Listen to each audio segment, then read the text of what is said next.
final thing that I was playing this week that I was really excited to try out, I've had people asking me if I'd played this. So you guys remember Horizon Chase Turbo? Absolutely. Sort of that outrun style arcade racer. Great game. That is a good game. So, and I'm sure I'm not saying Aquiris Game Studio properly. They're a Brazilian studio that made this game. So they released a DLC pack called Senna Forever recently, which of course is based on Ayrton Senna, the F1 driver who died in 1994. Considered by many people to be one of, if not the greatest F1 driver ever.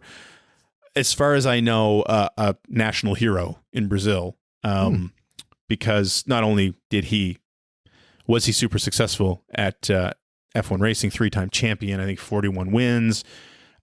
He spent a lot of his own money to help impoverished children and that sort of thing in Brazil. And there's actually still the Ayrton Senna Institute in Brazil that still helps children in need down there. And actually some of the proceeds from this are going to the Ayrton Senna Institute.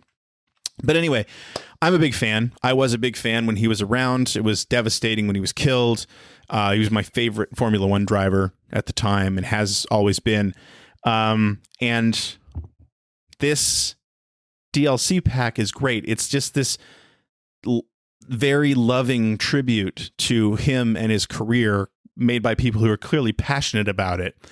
It comes with like a fairly lengthy campaign mode. I'm about halfway through it, but I think it's got to be in the I don't know the exact number, but it's got to be in the area of like 40 to 50 events.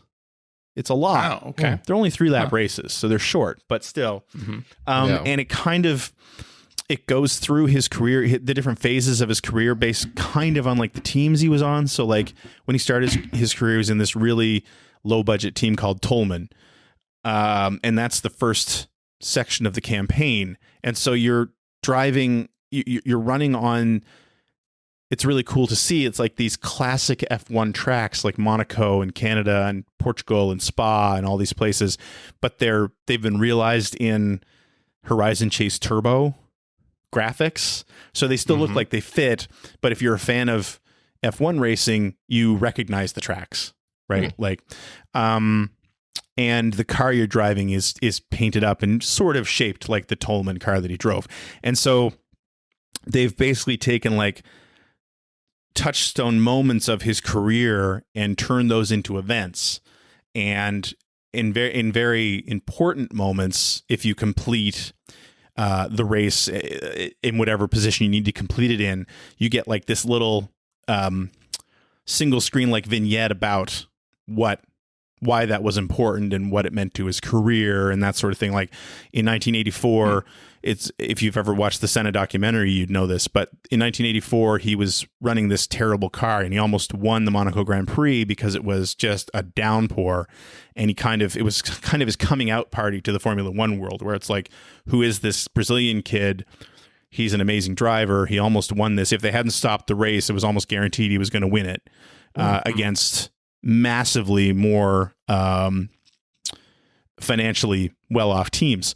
So like that's sort of the first part. And then the next part moves into when he was running for Lotus and his first couple of wins in like Portugal and Spa. And even through that, it's kind of cool because the livery changes. It starts off with this very famous livery that was called the John Player Special, which was a black and gold livery for the Lotus team. But by the end of it, you're in sort of the yellow and blue colors of Camel Cigarettes, because that was who sponsored that team at the end. And then you move on to his McLaren years and stuff like that. Anyway, if you're a fan of Horizon Chase, it's absolutely worth it. I think it's like less than $10. I think I spent $8 Canadian on it. But if you're a fan of Formula One and especially of Senna, obviously, it's like I said, when you're playing it, like while I was playing it, I was just smiling the whole time because I'm seeing all these nods to his career. But even the other cars are all sort of painted up kind of like the liveries you saw on the grid in those years. They got the bright red Ferraris and you've got the red and white McLarens and that sort of thing. But you can just tell that the team that put this together has a reverence for the subject matter and for the man. And it really comes through. So highly recommended. I mean, Horizon Chase is a good game anyway, but and it's nice to get a bunch of new tracks and some new cars and a bunch of new events. And it's a little bit for a good cause too, because like I said, I think that's like 50% of the proceeds are going to the Ayrton Senna Institute. Oh, nice. So yeah, highly recommended. Really loved it. And people have been asking me through the week if I'd tried it, and now this is me saying I have tried it and I love it. It's great. Go get it. That's it. That's all I've been playing. Alrighty then. Very nice.